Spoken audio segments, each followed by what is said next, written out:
e passou a faca assim nele. E meu pai morreu como um homem, né? Pra salvar minha irmãzinha. Um drama. Um jovem que precisou superar a dor para seguir como jogador de futebol. Você vai conhecer a história de vida do atacante Dinei do América. Luan do Atlético também já passou por muita coisa, apesar de ainda ser novinho. Meu pai me abandonou e eu fui conhecer ele em 2013 e ele tem 11 filhos. Hoje Luan é pai coruja da Lara, essa fofura aí. E você vai ver também uma promessa de craque com um empresário cantor. Olha só quem estava ao lado do Gabriel Xavier na apresentação do reforço do Cruzeiro. Agora, no Globo Esporte. Tem jogador novo no Cruzeiro? Tem que treinar mais. É melhor cantando do que jogando futebol? Dá pra cantar. Deixa o outro Gabriel jogar. O outro é Gabriel, o Xavier, o 13º reforço do Cruzeiro para a temporada. O pensador estava ali porque também é empresário e participou da negociação do jogador. Nos conhecemos nessa transação, né? Que meu empresário, o Júnior Pedroso, junto ao Gabriel Pensador, fizeram essa parceria. E para quem ainda não conhece Gabriel Xavier, ele mesmo se apresenta. O Gabriel Xavier é um meio-campo, um meio-armador, que gosta de dar assistências e gosta também de chegar para a finalização. Era um cara meio tímido, que está meio tenso aqui agora, mas que vai trabalhar muito para que, se Deus quiser, trazer muita alegria para o torcedor cruzeirense. Apesar de se sentir pouco à vontade na sala de imprensa, em campo o garoto promete ser bastante arrojado. O jogador brasileiro se diferencia na hora do improviso, então eu treino muito isso na improvisação, cabeça tranquila para isso, então eu acredito que isso pode ser um ponto forte meu. Mas improvisar na música como o Xará, Gabriel Xavier não se arrisca. Nem um trechinho? Nem um trechinho, não vou nem me arriscar aqui. Nada, deixa pra lá isso aí. Cantar pode mesmo não ser a praia do garoto. Agora que cantor e jogador têm um talento parecido, isso eles têm, porque Gabriel Xavier veio para ser o futuro pensador no meio-campo do Cruzeiro. Gabriel Xavier se destacou pela Portuguesa no Campeonato Brasileiro da Série B no ano passado. Fez 4 gols na temporada e deu várias assistências. Apesar da pouca idade, 21 anos, o paulista já passou pelos grandes times de São Paulo. Com 11 anos, 12 anos, eu fiquei um ano no Corinthians, na base. Aí me transferi pro São Paulo. Passei 7 anos da minha vida lá na base de São Paulo. Saí no Sub-20 para a Portuguesa e já subi profissional. E em 2 anos de profissional e estou aqui agora no Cruzeiro, graças a Deus. O orgulho do seu Pedro. Deixa eu pôr o coração de volta, porque é demais. Aconteceu muita coisa assim e a expectativa é ele mostrar o que ele sabe. E eu sei como pai, e sou suspeito, né, em falar, mas ele joga muito e ele merece estar aqui. Eu estou aqui para mostrar o meu trabalho, para colocar o meu nome na história do Cruzeiro, se Deus quiser, e vou trabalhar humildemente para isso. Para ser o artista que o meio-campo do Cruzeiro vai precisar. Mas Gabriel Xavier não foi a única novidade na Toca da Raposa. Como o goleiro Fábio não treinou esta semana por causa de dores no joelho esquerdo, o titular no treinamento foi Rafael. O goleiro de 24 anos vive à sombra de Fábio. É o reserva imediato dele há 5 anos. Amanhã, o reserva vai ser o titular contra o Boa Esporte pelo Campeonato Mineiro. A gente vem treinando para isso, né? Para quando surgir a oportunidade de poder fazer a altura que o Cruzeiro merece o trabalho, né? Então, a gente vem dedicando, e se caso essa oportunidade surgir aí no sábado, eu espero fazer o meu melhor e contribuir novamente, dando continuidade aí ao trabalho que o Fábio vem fazendo. Quem também treinou no time titular foi o zagueiro Bruno Rodrigo. Recuperado de uma pancada no ombro, ele deve jogar ao lado de Léo, já que a documentação de Paulo André ainda não foi regularizada na CBF. Nesse momento, a China vive um feriado de passagem de ano e estamos tendo uma certa dificuldade para que eles respondam ainda esta semana a situação do Paulo André. Oi, gente, tô aqui também, viu? Boa tarde. Domingo tem clássico na Globo, América e Atlético. E atenção, hein, gente, com o fim do horário de verão, de sábado para domingo, o futebol de domingo volta a ser às 4 horas da tarde. E o repórter Guto Rabelo bateu um longo papo com o Luan, do Galo, que tem uma história de superação. Paizão. Marido. A Jéssica é abençoada. Não é não? Dá um beijinho, né, Não, depois vai. A Lara, essa fofura de 7 meses, é a filhinha do casal. Parece com o pai. Inclusive na atração pelas câmeras. No braço, uma homenagem. Data e hora do nascimento de Lara. 10/7/2014 e aqui é 8h03. Por ela, Luan faz qualquer coisa. Papai vai trocar uma fralda, vai colocar uma fralda em você. Está aprendendo. Olha. Tudo que eu não tive na infância, eu vou dar pra minha filha. Para começar, amor de pai. Meu pai me abandonou. E eu fui conhecer ele em 2013 e ele tem 11 filhos, cara. Tem 11 filhos, 11 negão, né? Meu pai é negão e a história é que ele me abandonou por causa da cor da pele. Luan não teve pai, teve um carrasco. Eu tinha um padrasto muito agressivo que eu deixei, claro, e aí eu tentava enfrentar ele, mas não dava, eu era muito pequeno, e o cara era baixinho, forte, assim. Mas mesmo assim eu tentava peitar, né? Pra não bater na minha irmã, não bater em mim. E aí, às vezes, eu protegia muito ela. Um trauma. Até hoje, Luan tem dificuldades para dormir. Na madrugada acordo muito, porque lá em Alagoas eu acordava, né, com medo do cara levantar e fazer algum mal pra mim. Então isso aí ficou fica na gente esse trauma. Eu durmo bem quando a nega me abraça, ou eu durmo com travesseiro e tal. Luan nasceu em São Miguel dos Campos, interior de Alagoas. Se dependesse da mãe, este cantinho de medalhas e recordações não existiria. Minha mãe não deixava eu jogar porque minha mãe queria que eu virasse pastor, né? Minha mãe que eu queria que eu fosse pra igreja. Eu falei, vou pra igreja, mas vou dormir, hein? Poucos acreditavam no talento dele. Muitos amigos meus em Alagoas falavam, para, você é muito ruim, você não vai chegar, aquele é melhor que você. E eu sempre falei, um dia eu vou chegar. E hoje, cheguei e os caras em Alagoas ficam mordendo, né? Se mordendo. Quem não gosta de mim se morde, mas quem gosta fica feliz, né? Luan se lembra do dia em que tomou a decisão que mudou o destino dele. Eu fui buscar um futuro melhor pra mim, sair de casa porque a minha mãe preferiu ficar com o marido do que comigo. Então eu fui embora pra morar com meus primos e realizar um sonho da minha família, que era ser jogador de futebol. Foi para Quirinópolis, interior de Goiás. Eu fui em busca do meu próprio pão, meu próprio alimento. Né?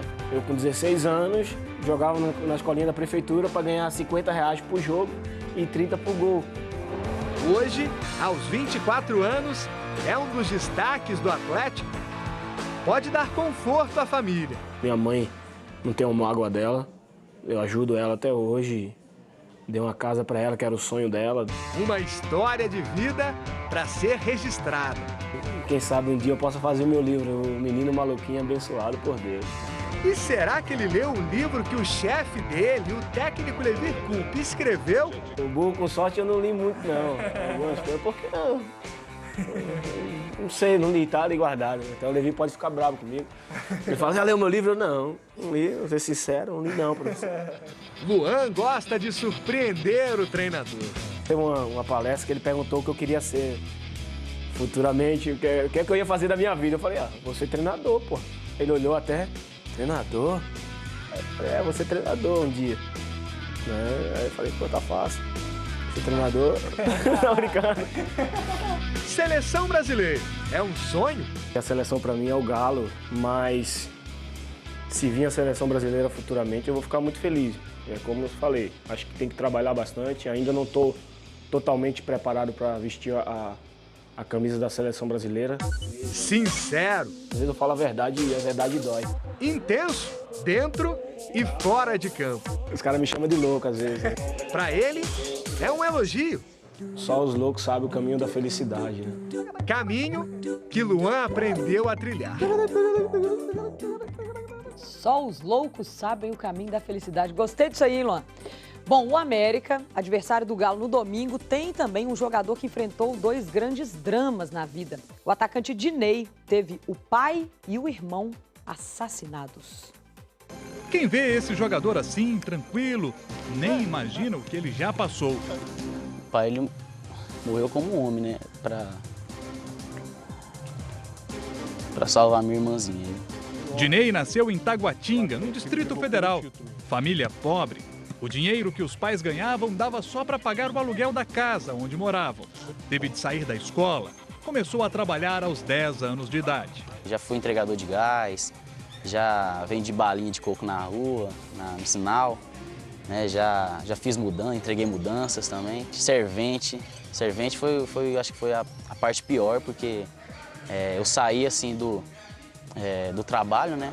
Trabalhava das 8 até as 2. Aí de 2 horas eu ia pro treino. Eram os primeiros passos no time da Alvel de Goiânia. Lá jogou com Dudu, hoje no Palmeiras. E Lucas Silva, bicampeão brasileiro com o Cruzeiro, hoje no Real Madrid. Aos 14 anos, os caminhos da bola levaram Dinei a Belo Horizonte. Jogou com Bernard nas categorias de base do Atlético. No profissional do Galo, atuou em 2 partidas na Copa Sul-Americana de 2010. Com a vida financeira melhorando, em setembro de 2012, o Dinei ajudou o pai a abrir uma loja como esta de produtos populares. Mas o seu Valdomiro teve apenas um dia de trabalho na loja. Era madrugada quando o Dinei acordou e pegou o celular. Tinha 170 chamadas não atendidas. Foi minha mãe e ela estava chorando. 3 homens haviam entrado na loja. Seu Valdomiro, pai de Dinei, foi assassinado. Aí entrou lá e meu pai não tinha muito dinheiro, né? Eles falaram que queria mais, meu pai falou que não tinha.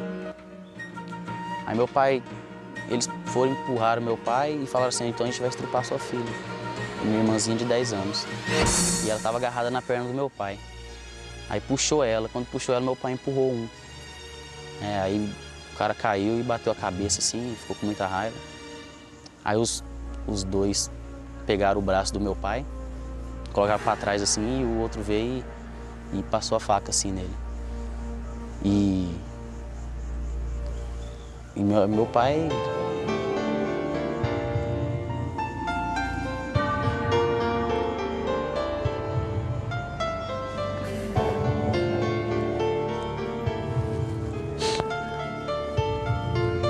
O pai, ele morreu como um homem, né?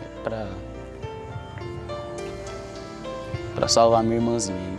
Dinei quis abandonar a carreira.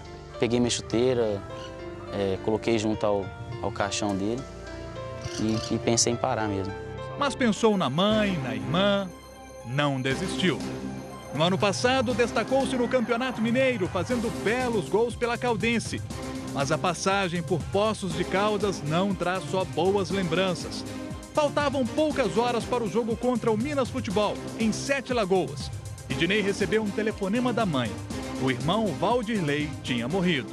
Mataram ele enganado. Ele entrou numa casa, aí a polícia chegou e pensou que era um cara e não era, aí foi e matou ele.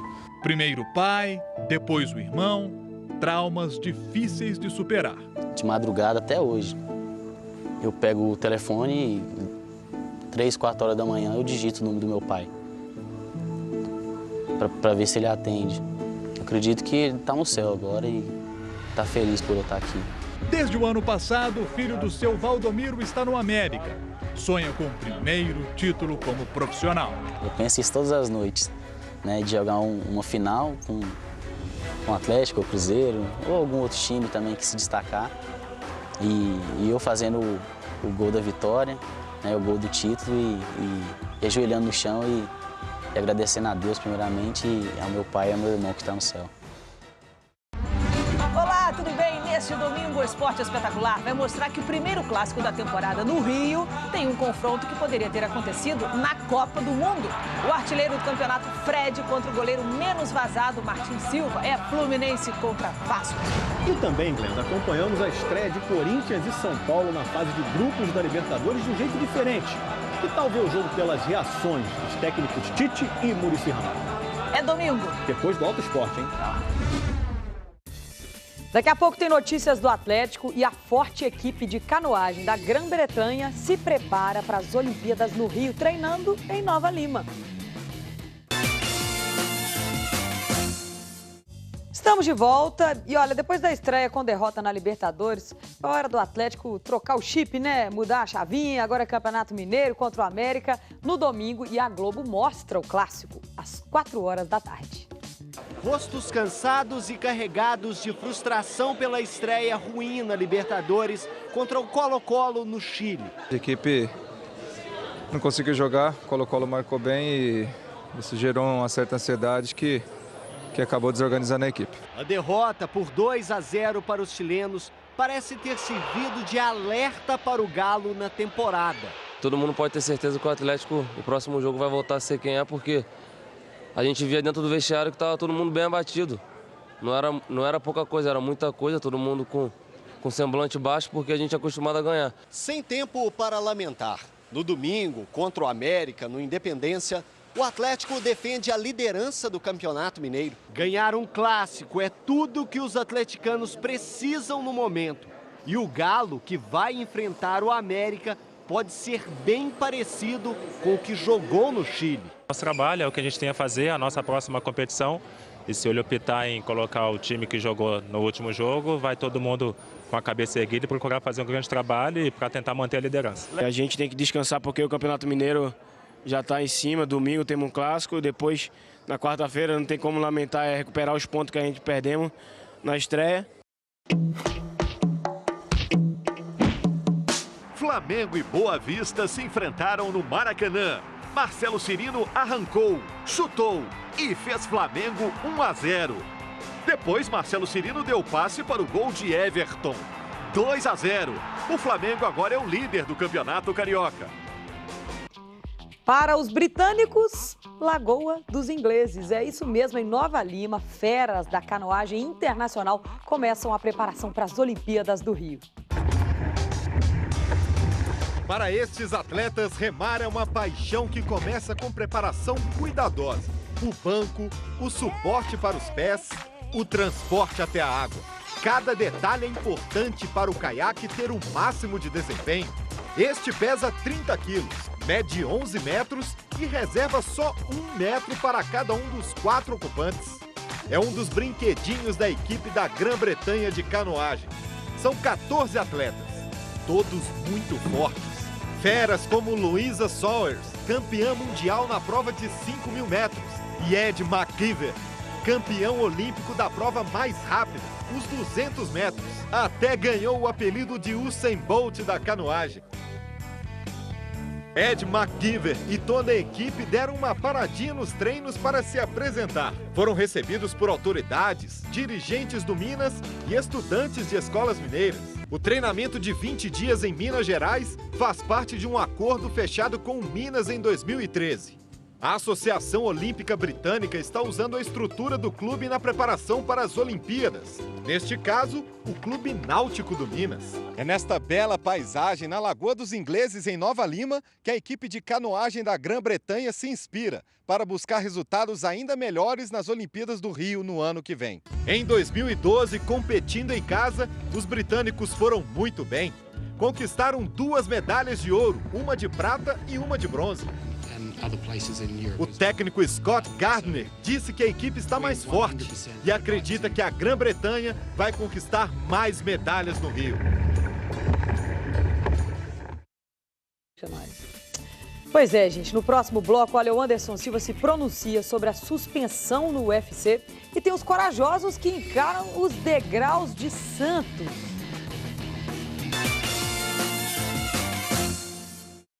Estamos de volta, o assunto é UFC. O brasileiro Anderson Silva, suspenso preventivamente por doping, se pronunciou sobre o caso na rede social. Destacamos alguns trechos, abre aspas. Não sei do que me desculpar, pois ainda aguardo o resultado dos exames e a análise dos médicos e especialistas que trabalharam para revelar a verdade. Nunca usei qualquer substância para aumentar minha performance nas lutas. Sou o maior interessado no esclarecimento desse episódio, fecha aspas. O Pablo Carreño Busta, de 23 anos, até empolgou o público no Aberto do Rio com grandes jogadas. Que contra-ataque sensacional! Saiu aplaudido de quadra e mostrou por que o espanhol Rafael Nadal chamou o compatriota de melhor da nova geração de seu país. Mas ainda não é o bastante para superar o mestre. Nadal foi mais eficiente nos pontos decisivos e avançou para as quartas de final. Vitória de Rafael Nadal, 2-0. O número 3 do mundo vai enfrentar o uruguaio Pablo Cuevas, campeão do Aberto do Brasil semana passada, que ontem eliminou o espanhol Albert Montañez, 2-0. No domingo tem a descida das escadas de Santos no Esporte Espetacular. E todo mundo está querendo derrotar o tetracampeão da prova, ou seja, o Maluco Mor. Alguns sobem de bondinho. Tem gente que prefere ir a pé mesmo. Na hora de descer, o caminho é igual para todos. Lá do alto, Philip Polk observa, se concentra para uma descida que requer principalmente coragem. Mas ela só não basta. É preciso ter controle e, claro, velocidade. No downhill urbano, os ciclistas chegam a atingir 60 km por hora. São 850 metros de ladeira abaixo. E para piorar, curvas e 415 degraus do topo do Monte Serrat até a chegada lá embaixo. Vence a prova aquele que chegar no menor tempo possível. Nos últimos 3 anos, o vencedor foi Philip Polk. Para se ter uma ideia da hegemonia do eslovaco por aqui, esse trecho da prova foi batizado com o nome dele, Pulo do Polk. Ele descobriu que era possível atravessar esses 17 degraus pelo alto. Polk disse que o trecho era muito técnico e difícil, mas que ele conseguiu fazer com perfeição e venceu a corrida. Por isso que agora tem o nome dele lá. Depois que Polk realizou o salto pela primeira vez, outros ciclistas copiaram. Como arriscar fazer também, acabou dando certo. Eu acho que eu, mais 2 ou mais 3 brasileiros acabam executando esse salto também.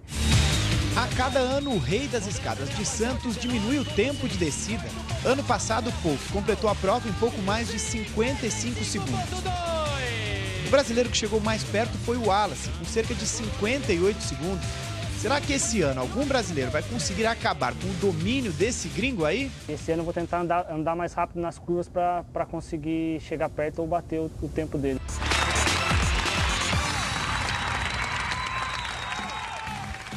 E depois do Carnaval, a Superliga Feminina está de volta. O Minas joga hoje fora de casa contra o Maranhão e o Praia Clube recebe o Pinheiros em Uberlândia. Para você, uma boa tarde. Até amanhã, 5 para 1.